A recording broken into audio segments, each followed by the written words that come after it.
Bueno, damos paso a la siguiente intervención, titulada Derecho a la desconexión digital, alcance y límites. Ejemplos prácticos de protocolos de desconexión hacia un nuevo enfoque del tiempo de trabajo. Nuestro invitado es Pablo Santofita. Es socio y abogado de Ernst Young Abogados en España, responsable del área laboral en la oficina de Barcelona. Es asesor desde hace más de 20 años, especialmente asesora a clientes tanto nacionales como internacionales de asuntos laborales y de seguridad social. No nos podemos olvidar que Pablo contribuye habitualmente en publicaciones laborales y de recursos humanos y ha sido reconocido en varios premios, entre ellos está The Best Lawyer o The Legal 500. Damos paso a nuestro invitado. Muchas gracias. Gracias por la presentación. Buenos días. Hola a todos. Antes que nada, muchas gracias a la Universitat, Jaume I, y especialmente al profesor Francisco Trujillo por invitarme. La verdad que ha sido un placer, una alegría. Además, habíamos hecho alguna cosa juntos y por fin ya nos ponemos cara, además, conocemos en persona. Y de verdad, un orgullo estar aquí. Y creo que verdaderamente un congreso muy interesante, con un enfoque multidisciplinar, que yo creo que eso es lo más importante y que sobre esta cuestión, entre otras, pues hablaré ahora. Simplemente ya como introducción, decir que cuando el profesor Trujillo me invitó y pasada la alegría inicial, la verdad es que lo comenté en casa, se lo comenté a mi mujer. Al principio no me hizo mucho caso, que me escuchaba de lejos. Pero después, a continuación, preguntó ¿y sobre qué es la ponencia o de qué va el congreso? Entonces yo le dije sobre la desconexión digital. Entonces, de repente sí estuvo atenta, me miró y dijo, hombre, pues ya me gustaría estar ahí, porque creo verdaderamente que podría decir algo al respecto o hacer alguna pregunta, lo cual quiere decir que probablemente no soy la persona más indicada para hablar de desconexión digital, no soy un ejemplo, probablemente soy un mal ejemplo, así que no sé si eso me autoriza a hablar demasiado, pero quizá por eso. Y un poco también la idea es abordar un enfoque que pueda ser a la vez con un componente teórico, aunque obviamente creo que aquí la base doctrinal y académica es mucho más grande que la mía, pero combinarlo un poco con la perspectiva práctica del despacho, desde donde nosotros asesoramos, sobre todo a empresas, pero también a trabajadores y concretamente en todas las materias del derecho laboral y particularmente qué nos estamos encontrando en materia de desconexión digital y concretamente en los protocolos de desconexión. Esa es la pretensión hoy y en el tiempo que tengo a ver si la puedo abordar. Y había dividido la ponencia en tres partes, tres bloques, como comentaba Francisco. El primero era el derecho a la desconexión digital, alcance y límites, hacer un breve repaso realmente de la situación legislativa, de dónde viene, cuál es el reconocimiento, cuál es su alcance, cuáles son sus limitaciones, cómo creemos que se pueden abordar esas limitaciones, buscar alguna solución práctica, alguna propuesta de solución. En segundo lugar, ejemplos prácticos de protocolos de desconexión, algunos que trabajamos nosotros, que hemos revisado para clientes, algunos que son conocidos, públicos. En tercer lugar, una reflexión más general sobre un nuevo enfoque del tiempo de trabajo.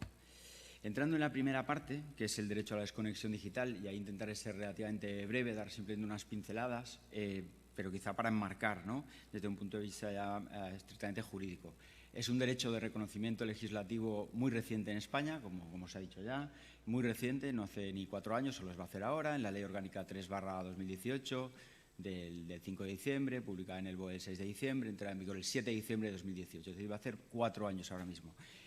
Antecedentes, no hay demasiados. Un precedente más reciente, la legislación francesa. En Francia, como también probablemente conocerán ustedes, es donde surge quizá por primera vez.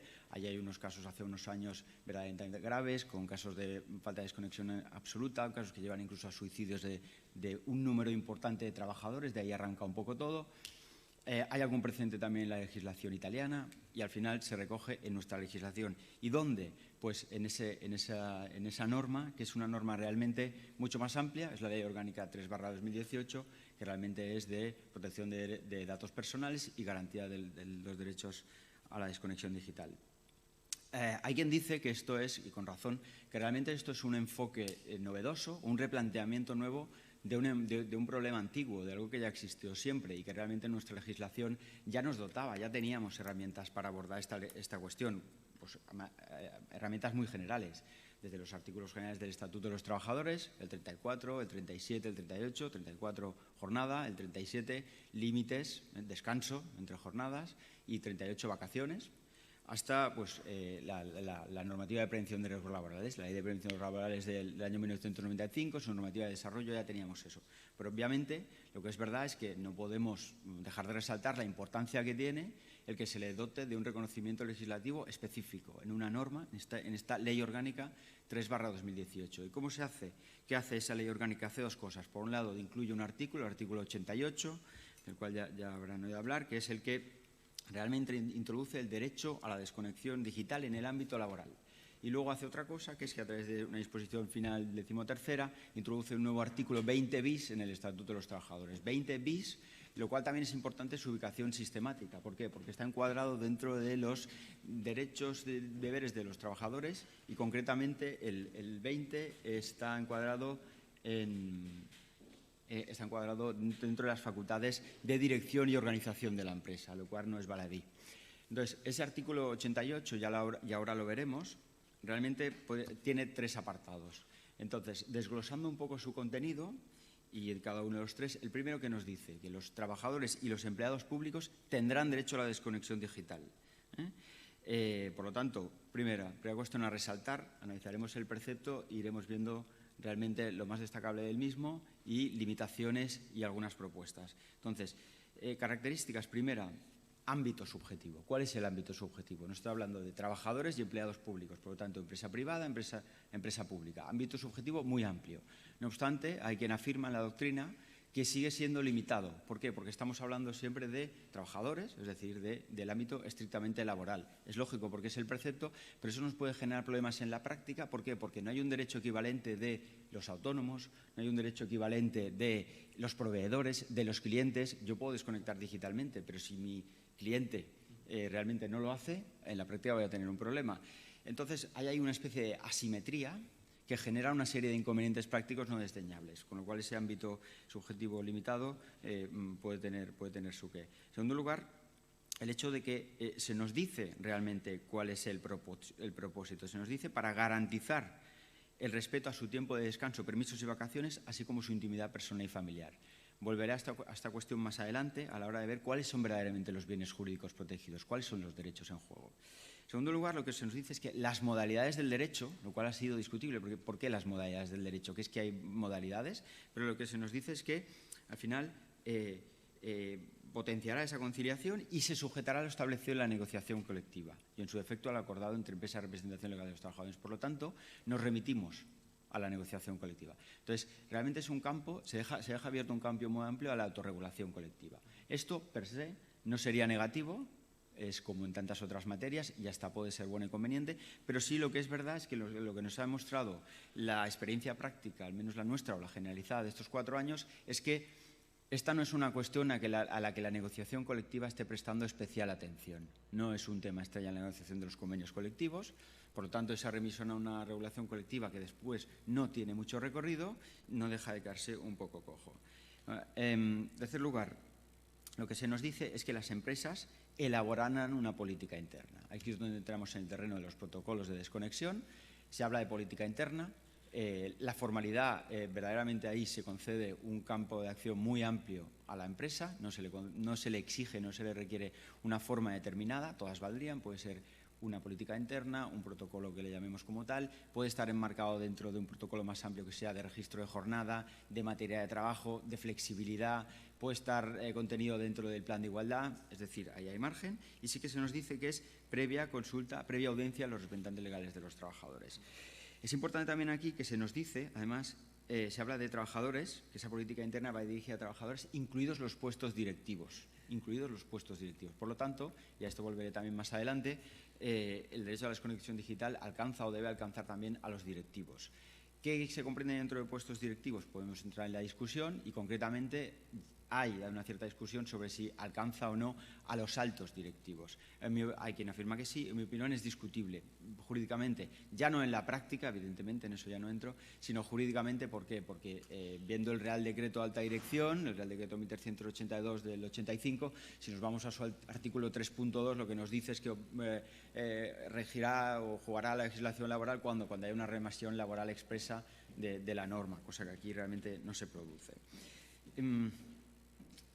Entrando en otro de los problemas prácticos, que creo que ya se abordó ayer y no me voy a extender, es que realmente luego no hay una tipificación expresa en la LISOS de las consecuencias sancionatorias en forma de infracciones y sanciones del incumplimiento de este derecho. Creo que lo abordó el inspector en la sesión de ayer, que obviamente no estaba aquí, pero la pude seguir a distancia, y que, por lo tanto, creo que la abordó mucho mejor de lo que puede hacer, y simplemente quedémonos con esta idea que no hay a día de hoy una regulación específica y hay que acudir a otros preceptos más generales a la hora de sancionar. Como decíamos, estamos ante una normativa muy reciente, decimos menos de 4 años. Obviamente, la jurisprudencia, por lo tanto, los pronunciamientos todavía son bastante incipientes. Ya lo sabía antes de 2018, evidentemente, creo que se han abordado además en estas sesiones anteriores, pero los está viendo más, están empezando a proliferar, hay sentencias interesantes. Nosotros hemos hecho aquí una selección muy discrecional, hemos cogido estas 5 sentencias, como pueden ser tan válidas cualesquiera otras. Simplemente destacaríamos de ellas 3, estarán entiendo los materiales que supongo que quizás se compartirán, pero 3 del año 2022, porque son muy recientes. La primera de la Audiencia Nacional. En esta materia, como muchas otras, hay muchas sentencias de la Audiencia Nacional, sobre todo dictadas en relación con el sector de contact center, el telemarketing de toda la vida, que realmente es fruto de mucha jurisprudencia y más en esta materia.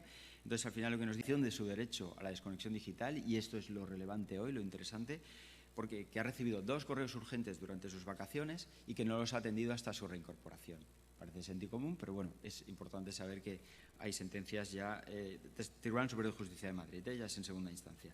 Y la última, una sentencia del Tribunal Superior de Justicia de Asturias, de 29 de marzo de 2022, nos vamos al caso opuesto, donde se dice que no hay vulneración, que no ha sido vulnerado el derecho a la desconexión digital cuando las comunicaciones de WhatsApp se ha podido demostrar, y además ahí se ha practicado prueba y ha quedado acreditado en fase probatoria, que constituyen un medio habitual utilizado en las comunicaciones en la empresa. ¿Vale? Modo de ejemplos, pinceladas, pero de sentencias que están empezando a dictarse. Ya lo habíamos explicado un poco, pero problemáticas, ¿no? Más allá de que el reconocimiento legislativo específico sea muy reciente, más allá de que se esté empezando a acoger en algunas sentencias, es lo de la remisión a la negociación colectiva, donde no ocupa un lugar preeminente, ya lo hemos puesto de manifiesto. Jurídicamente, en un análisis quizá un poco más fino, más elaborado, se ha considerado que son varios los derechos en juego, y de hecho esto ha salido de forma recurrente, entiendo, en las sentencias. Podríamos hablar como de 3 bloques o 3 tipos de enfoque. Por un lado, la afectación al tiempo de trabajo, a la jornada, a sus limitaciones, a los descansos entre jornada, etcétera. Por otro lado, en un sentido amplio, el derecho a la intimidad personal, familiar, el derecho al artículo 18 de la Constitución española, el derecho a la dignidad, artículo 10 de la Constitución española, y un tercer enfoque, que sería el enfoque desde el punto de vista médico, preventivo, de prevención de riesgos laborales. Está en juego el derecho a la salud, el derecho a integridad física, artículo 15 de la Constitución española.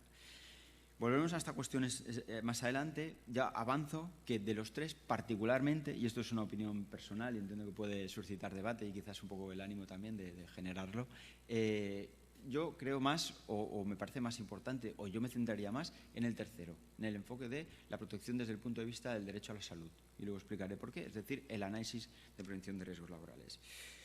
Más pequeños problemas que algunos ya hemos comentado. Hemos dicho, la empresa tiene que negociarlo o tiene que dar previa audiencia a la representación legal de los trabajadores. ¿Qué sucede cuando no la hay? ¿Qué sucede cuando no hay comité de empresa? Que lo comentaba Francisco ayer en algunas sesiones, pues eso no puede ser un impedimento, eso no puede obstaculizar, impedir ni retrasar la efectividad de este derecho. Entonces, pues habrá que buscar formas, una comisión ad hoc, lo que se ha hecho en el artículo 41, lo que se ha hecho en la negociación de los ERTEs en este país en los 2 últimos años, etcétera, etcétera. Problemas prácticos, y a eso volveré más en la parte de conclusiones o final. La imposibilidad práctica de comprobar el grado de materialización, de efectiva materialización de cumplimiento efectivo de este derecho no siempre es fácil, sobre todo en un entorno de teletrabajo, sobre todo con los trabajadores a distancia, etcétera. Y en segundo lugar, porque yo creo que estamos ante una legislación que, aun siendo ya tan joven, tan reciente, se está viendo desbordada. En 4 años ya se ha visto desbordada. ¿Por qué? Porque los efectos del avance de las TICs, de las tecnologías de la información y las comunicaciones, y concretamente la aceleración brutal que ha producido la pandemia, probablemente ya nos ha demostrado que esa norma ya se está quedando un poco atrás. Ya esto también regresaré. Y un último punto muy importante.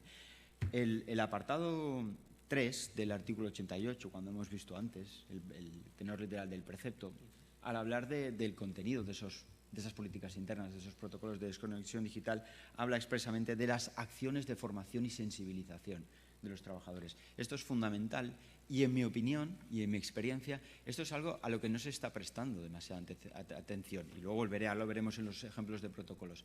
Pero de esto no se habla, o se habla de manera meramente programática. Lo incluye, la ley lo dice, pero no se lleva a cabo. Y eso es probablemente fundamental, porque habría que empezar por aquí en este enfoque, ¿no?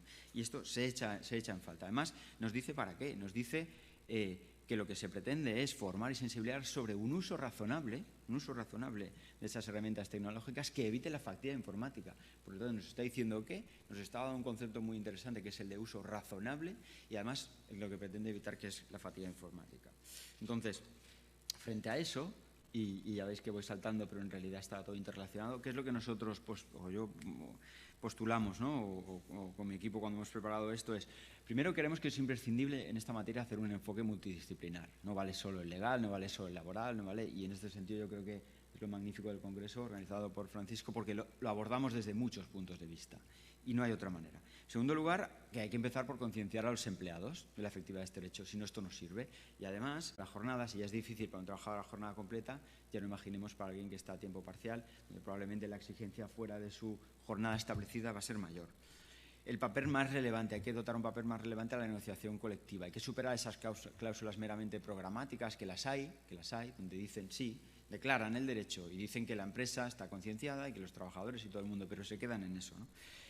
Se puede enfocar por varias vías. Podemos introducirlo dentro de la materia de igualdad, podemos introducirlo en los protocolos de igualdad como un punto más, podemos darle el enfoque de prevención de riesgos laborales, incluirlo en el plan de prevención. Hay muchos mecanismos, volveré a eso más adelante porque la propia tecnología nos lo da, con los correos de desconexión, con todas las herramientas digitales que nos conceden determinadas alternativas. Quizás sería deseable una mayor precisión en la normativa, pero eso siempre es difícil. Hay que prestar atención a las sentencias, a las decisiones que vayan recayendo en la jurisdicción social. Y, por último, que las excepciones en esta materia, que las hay, que son imprescindibles y que ahora las veremos, deben ser necesariamente excepciones, no se pueden convertir en la regla general. Entonces tenemos el problema que la norma no nos define qué es, o ninguna norma, qué es fuerza mayor. Debemos acudir al Código Civil, artículo 1105, fuerza mayor, caso fortuito, circunstancia imprevisible o previsible pero no evitable. Digo porque, ahora lo veremos, casi todos los protocolos, esa es la excepción de la cara. Fuerza mayor, necesidades excepcionales, circunstancias, necesidades organizativas urgentes, etc. Entro ya en esta cuestión, los ejemplos prácticos de protocolos de desconexión. Y ahí, permitidme que haga como un inciso ya meramente de explicaros, ¿no? desde nuestro asesoramiento como abogados laboralistas, ¿qué hacemos? Pues en esto, si ponemos un pequeño balance de los años 2019 a 2022, porque la norma es de diciembre de 2018 y vamos a arrancar pues después a inicio de 2019 en nuestro asesoramiento.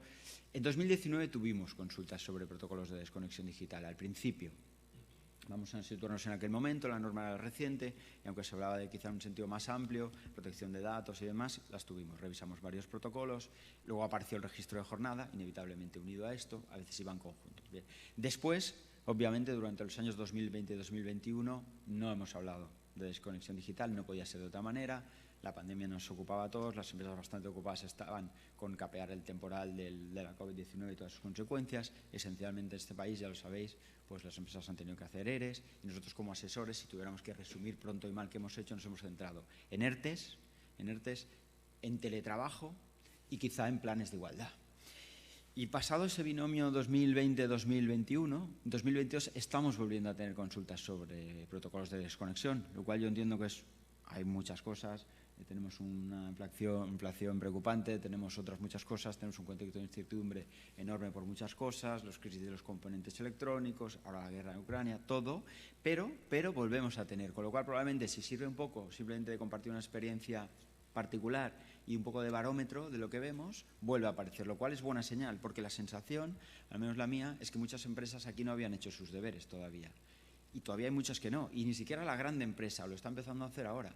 La pyme, pues probablemente aún menos. Y entonces aquí es donde ahora volvemos a retomar esta cuestión y creo que no es mala señal y probablemente nos vemos obligados porque la fuerza que ha adquirido ese teletrabajo, la necesidad de darle a los trabajadores flexibilidad en ese contexto que hemos hablado de gran dimisión, de trabajadores que ya exigen, de empresas que quieren dar esa flexibilidad, obviamente esto vuelve a estar sobre la mesa, lo cual es... Entonces, ejemplos de protocolos de desconexión. Insisto, al preparar esto con mi equipo lo que hacíamos era un poco decir, vamos a hacer un ejercicio de ver qué tenemos en los protocolos que nosotros revisamos, lo que nos envían, los que preparamos de cero, y vamos a coger algunos, los más conocidos, o otros que sean públicos, a ver qué tienen. Entonces, puestos a intentar, obviamente es muy variado el contenido, pero puestos a intentar listar, así nos atrevemos a dar un listado de medidas que siempre aparecen, pues serían estas que vemos aquí.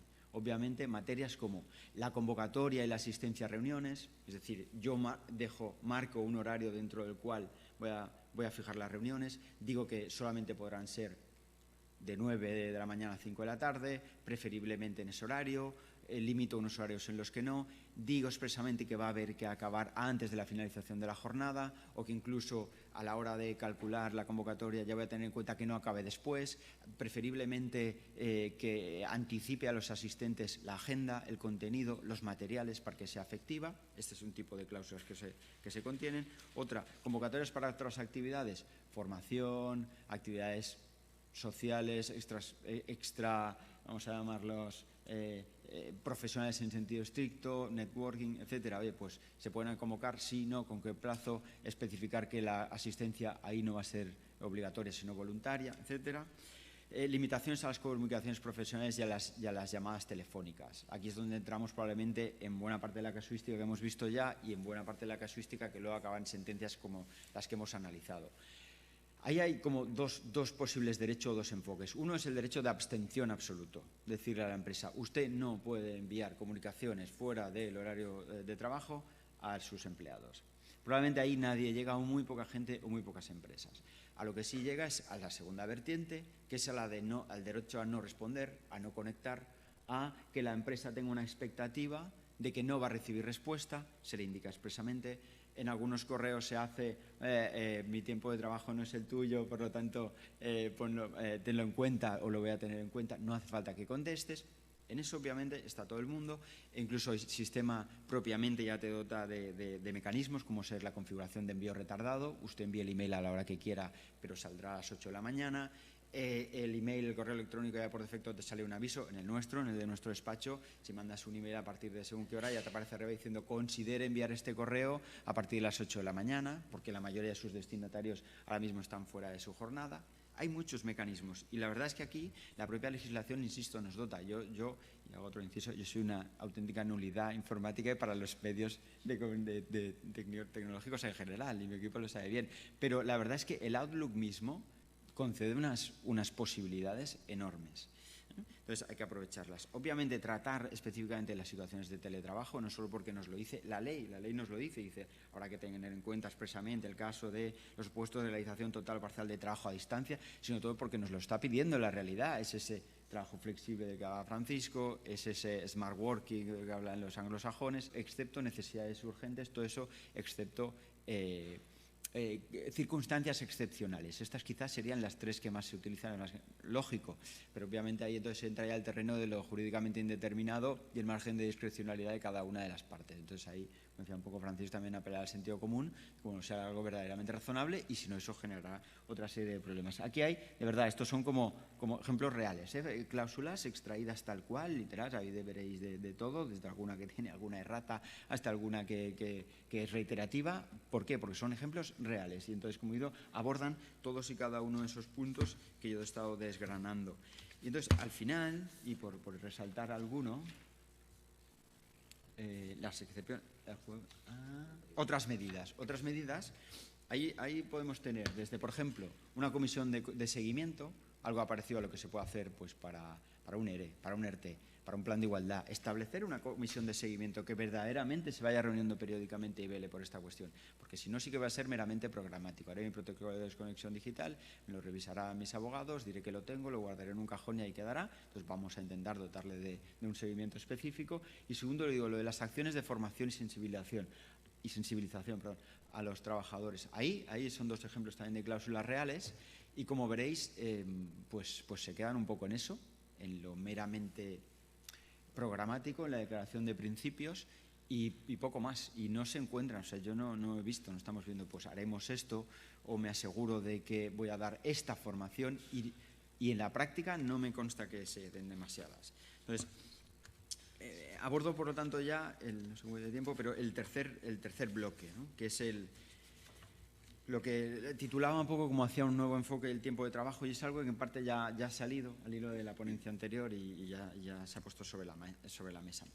Y doy un paso atrás. Decía al principio, desde un punto de vista estrictamente jurídico, de cuáles son los bienes jurídicos protegidos en esta cuestión, de cuáles son los derechos en juego, puede caber como esos tres grandes enfoques. El de tiempo de trabajo, el de intimidad, intromisión, vida familiar personal, dignidad y conciliación entre vida personal, familiar y laboral. Y el tercero, que es el más de la salud del trabajador. Salud del trabajador en un sentido amplio, derecho a la integridad física y con las dos vertientes, ¿eh? Y ya me avanzo mi opinión, como os decía antes. Yo soy de los tres en el que más creería, en el que más defiendo y el que veo más, de verdad, garantista es el tercero, pero sé que esto es discutible y que quizá no hace falta romper los tres, están entrelazados. ¿Por qué el tercero? Porque el tercero me parece indiscutible. Es una necesidad para empresa y trabajador. Para empresa porque tiene una obligación, ya establecida en la Ley de Prevención de Riesgos Laborales, de velar por la salud de los trabajadores, y ahí debe hacerlo.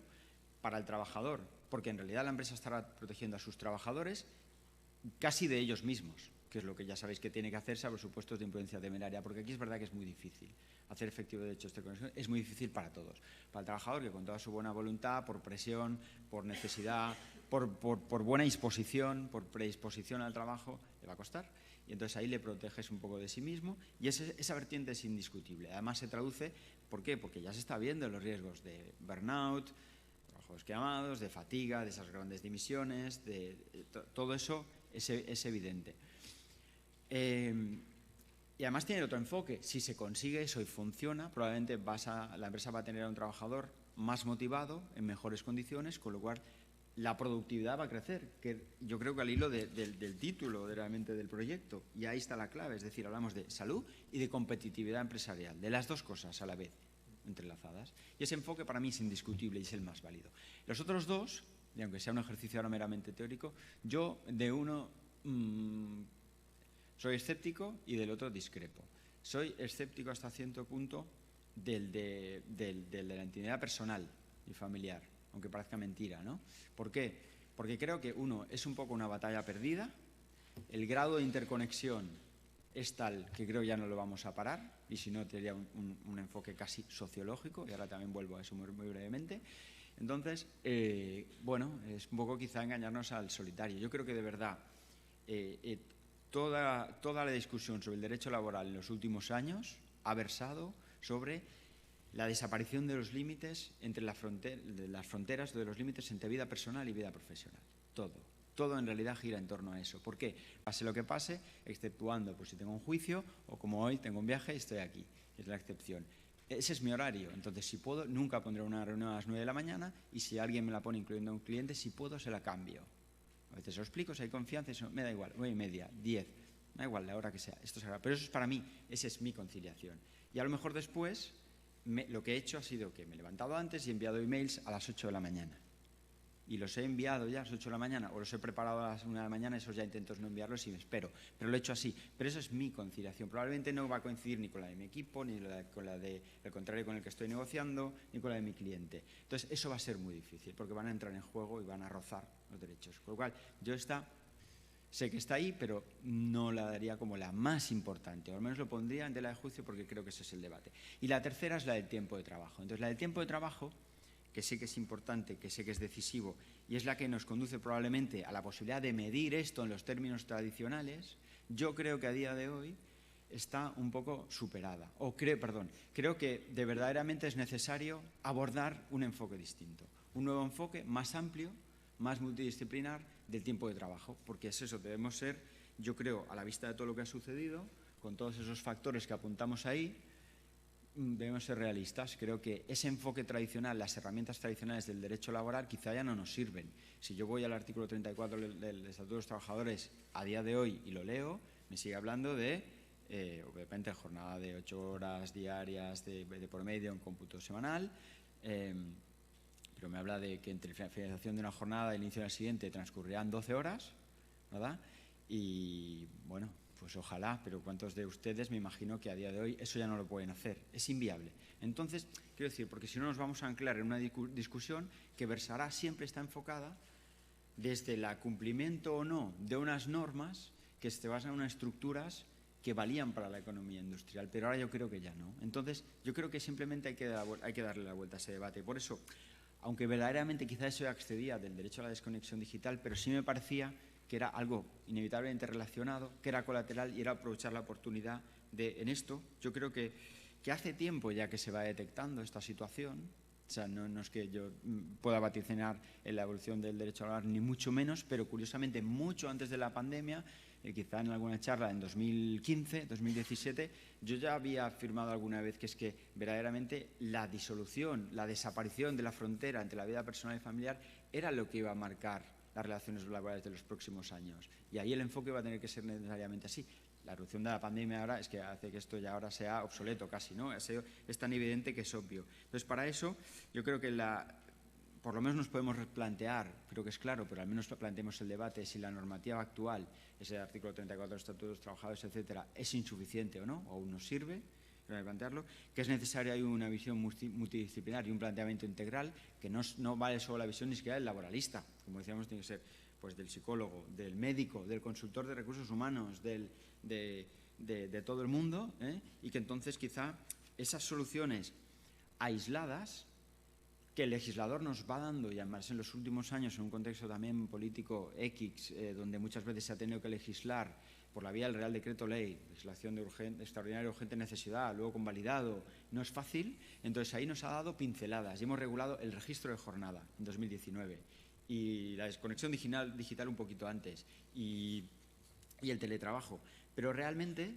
eso no nos va a servir por sí solo y habría que hacer una concepción nueva más amplia, quizá ese nuevo estatuto de los trabajadores del siglo XXI, que desde hace unos años sabemos que hay unos trabajos preparatorios, pues podría ser una oportunidad para realmente hacer un enfoque de varias instituciones clásicas que vienen, como decía antes Francisco, desde 1919 en su mayoría, por lo menos de casi un siglo o desde mediados del siglo XX vamos a poner, superarlas y hacer un enfoque mucho más amplio, que pueda ser compatible con planteamientos más ambiciosos, incluso de la semana de 4 días.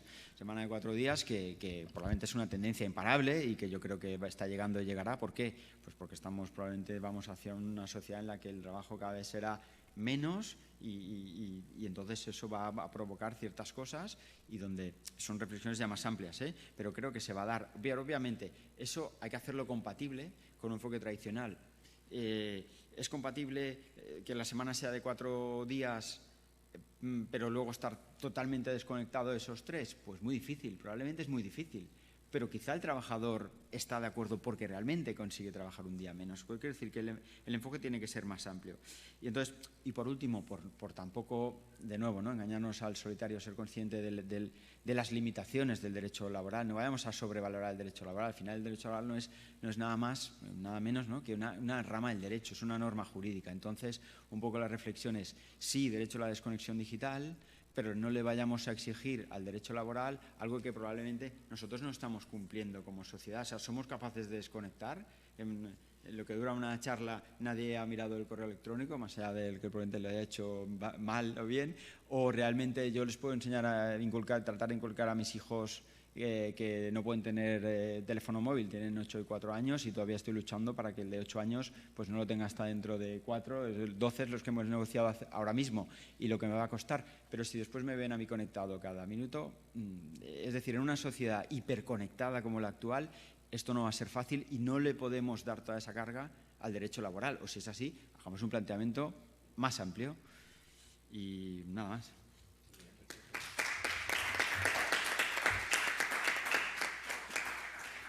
Pablo, excelente. Si quieres ser profesor asociado de universidad, te invito. Has dado una lección para mis alumnos de Derecho, de grado de Relaciones Laborales, que ha sido excelente. Tu dicción, tu claridad y tu forma de expresar, ¿no? Porque muchas veces estos conceptos jurídicos pues es muy difícil trasladarlos y que el oyente que está viendo a través de YouTube, que se va a grabar y que le auguro también un éxito de convocatoria, pues entienda los conceptos de forma amena y sencilla. Y creo que lo ha conseguido el abogado laboralista Pablo y me alegro. Al hilo de lo que ha señalado, cuestiones que he tomado nota y que me gustaría también reflexionar en este foro de debate y que también Pablo, si pudiera intercambiar algún tipo de opinión conmigo.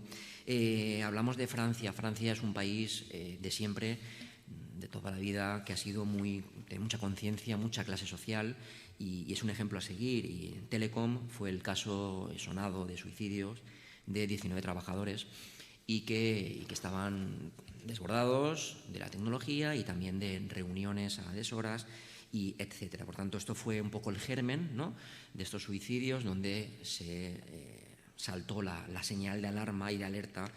Decir, oiga, hay que poner ya coto a que los trabajadores están súper agotados y quemados. En cuanto al ámbito subjetivo del derecho, efectivamente, ¿qué hay de los clientes, de los proveedores y de los autónomos? Son cuestiones que se han de poner de relieve. La previa audiencia, no se puede imponer, el empresario unilateralmente no debe redactar el clausulado, ha de dar previa audiencia, es decir, al menos dota del documento en unos días, unas semanas de lo que vas a firmar y que el comité de empresa aprecie el documento y que pueda tener incluso voz y voto, ¿no?, a la hora de corregir y redactar esta cláusula o este protocolo interno. Muchas veces se salta por la torera esta previa audiencia y, ya digo, es obligatorio, es importantísimo destacarlo.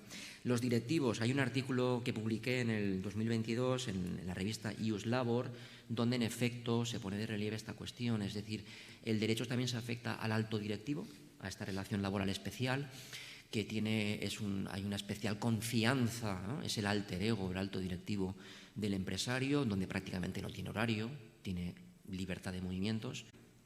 Es una joya, es un privilegio de muchos trabajadores, pero que tiene muchas aristas, es decir, que corta, ¿no? Es una joya que corta. ¿Corta por qué? Porque afecta al área de prevención, afecta a protección de datos, como ha señalado Juan Alberto, afecta a la intimidad, a la revelación de secretos. Es decir, hay muchísimas esferas que impactan en la desconexión digital y que se ha de ir puliendo, ¿no?, para evitar estos cortes, ¿no?, en el trabajador. Por tanto, vamos a ir puliendo. ¿Y qué vamos a ir puliendo primero? La prevención de riesgos, la conectividad permanente, la fatiga informática. Es de la brecha o del corte de esta joya el que más se ha de ir puliendo. Estamos desbordados, la normativa es desbordada, ha sido una normativa prácticamente coyuntural. La normativa todavía necesita, la directiva que va a salir en breve va a tener que recalcar estas cuestiones y que la legislación mejore. Las acciones de formación, como ha señalado el abogado laboralista, se establece un marco, un plan de formación. ¿Qué acciones son de formación? ¿Quién es el formador? ¿Qué horas ha de tener la formación? ¿Quién ha de ser el técnico? En mi libro de fatiga informática apunto pistas en cuanto a modelos de formación a nivel organizacional, acciones de formación y sensibilización.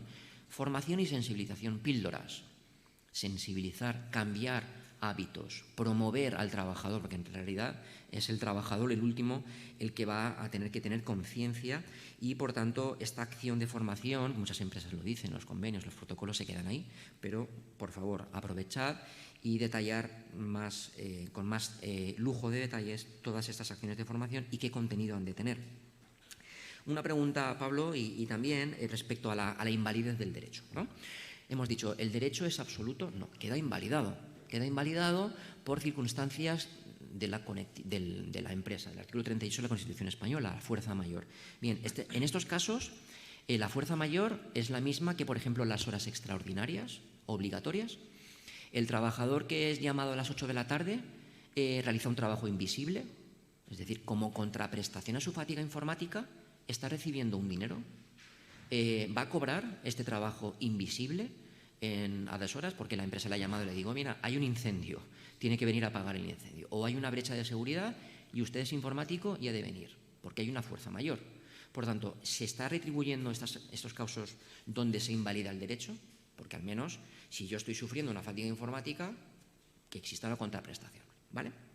Una cuestión importante. La negociación colectiva, como señaló ayer José Varela de UGT, los negociadores están más pendientes de las tablas salariales por el tema de la inflación que de negociar planes de desconexión. Es una cuestión que está quedando en segundo plano y la salud mental, la salud digital y tecnológica, la verdad, no está favoreciendo. Luego también importante destacar al hilo de las reuniones, que también los convenios colectivos están señalando estas reuniones, ¿no? Que sean a una hora donde el trabajador esté activo, enérgico, puede ser no a las 9, pongamos a las 10:30, horas intermedias, y que también la convocatoria se les dote a los trabajadores previamente con un día de antelación. No darles las convocatorias y el orden de puntos en el mismo momento o a última hora o en directo en la videoconferencia, ¿no? Para que el trabajador no sufra esta fatiga, ¿no? Es decir, ¿qué puntos van a tratarse? Previamente, por favor, démelo. Por tanto, Pablo, muchas gracias por tu intervención, por hacer una fotografía de la normativa, que creo que es necesaria hablar del artículo 88 de la Ley del Trabajo de la Ley Orgánica y el reflejo en la Ley de Trabajo a Distancia, y son estas cuestiones que me han suscitado, y también respecto a la invalidez del derecho, no solo por casos de fuerza mayor, sino también qué hay de las personas que tienen un plus de disponibilidad o que tienen un sistema de guardias. Estas personas tienen también descansos semanales. ¿Cómo se les aplica el descanso entre jornadas? Si tienen un plus de disponibilidad y trabajan 24 horas, ¿cómo ha de gestionar la empresa la desconexión digital para estos trabajadores? Son cuestiones que me gustaría, por favor, que nos aclararas, sí, y que arrojaras un poquito de luz, porque creo que suscitan mucho debate en el entorno en el que nos movemos actualmente. Sí, gracias, Francisco. Pues respecto a la fuerza mayor, es verdad lo que comentabas. Yo he dicho que no había una definición de fuerza mayor como tal. Es verdad que casi que nos teníamos que ir al Código Civil, al 1105, pero es verdad, se ha postulado, ¿no? Pues la doctrina al final ha dicho, bueno, quizá nos podríamos ir al concepto de fuerza mayor para las horas extraordinarias, artículo 35. Es eso, esa puede ser al menos nos da un parámetro, es verdad.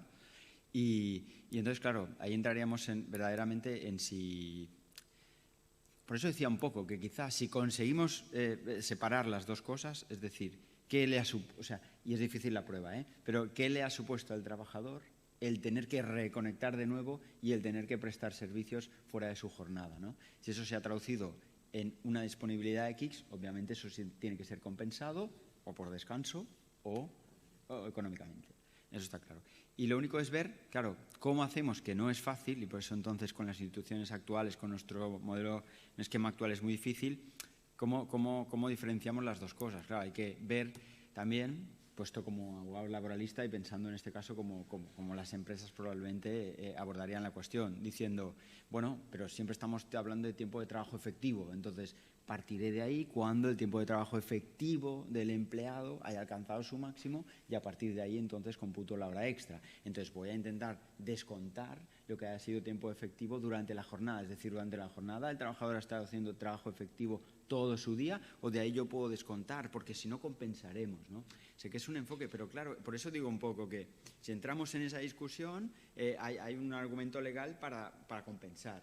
Y si no entremos siquiera, vayamos más allá diciendo, yo aquí, si lo que te he pedido es excesivo, te lo voy a tener que compensar. Si no, puede ser como la contrapartida de la flexibilidad que tienes. Bien, si no es excesivo, pero debe compensar esa flexibilidad, porque si no, no vale solo en un sentido, tiene que ser en los dos. Es como yo creo que hay que abordarlo, pero claro, lógicamente dentro de límites. Y curiosamente, y eso me enlaza con la otra pregunta que me hacías la primera, lo de la disponibilidad. Ahí la disponibilidad, y además hay sentencias, yo antes he citado 3 de las 5 que teníamos, pero las otras 2 versan un poco sobre eso. Y ahí en general hay algunas sentencias recientes, está esa del Tribunal Superior de Justicia de Madrid de 4 de noviembre de 2020, que dice que son cosas un poco diferentes. Dice, no, si yo fuera del horario de trabajo si yo ordeno que se haga un trabajo, eso no afecta a la desconexión digital, porque eso no es descanso, eso es tiempo de trabajo, ¿sabes? Es conocida y lo aborda así. Pero claro, o sea, le da un poco la vuelta, o sea, que realmente eso, aunque parezca, no es más discutido de lo que pueda parecer a priori, que parece muy obvio, ¿no? Es decir, son 2 planos diferentes y por eso lo de la disponibilidad, si realmente yo tengo un pacto de disponibilidad con alguien y se lo retribuyo, pues eso ya tiene su compensación aparte, incluso hasta para el registro de jornada me vale ese pacto de disponibilidad, más o menos, es lo que nos dice la guía informativa del Ministerio de Trabajo que salió, pero claro, es decir, bueno, dentro de un límite, siempre y cuando haya un mínimo derecho al descanso, ¿no? Y es encontrar ese equilibrio, que es un poco a donde nos lleva. Sí, desde luego, el equilibrio es lo de alcanzar, que hay tantas instituciones antiguas y tantos cambios modernos que es difícil flexibilizar, rigidez de los registros, protección de datos. Desde luego es un reto que tenemos sobre la mesa, y este estudio doctrinal que ha tenido a bien a presentar el abogado Pablo, les invito al momento en que se publique a leerlo, porque habla de los retos en los que se enfrenta el derecho del trabajo. Muchas gracias, Pablo. Gracias. Y vamos a dar paso a la siguiente ponencia, que viene de Afor Health, una consultoría especializada en riesgos psicosociales y desde el ámbito de la psicología, ¿de acuerdo?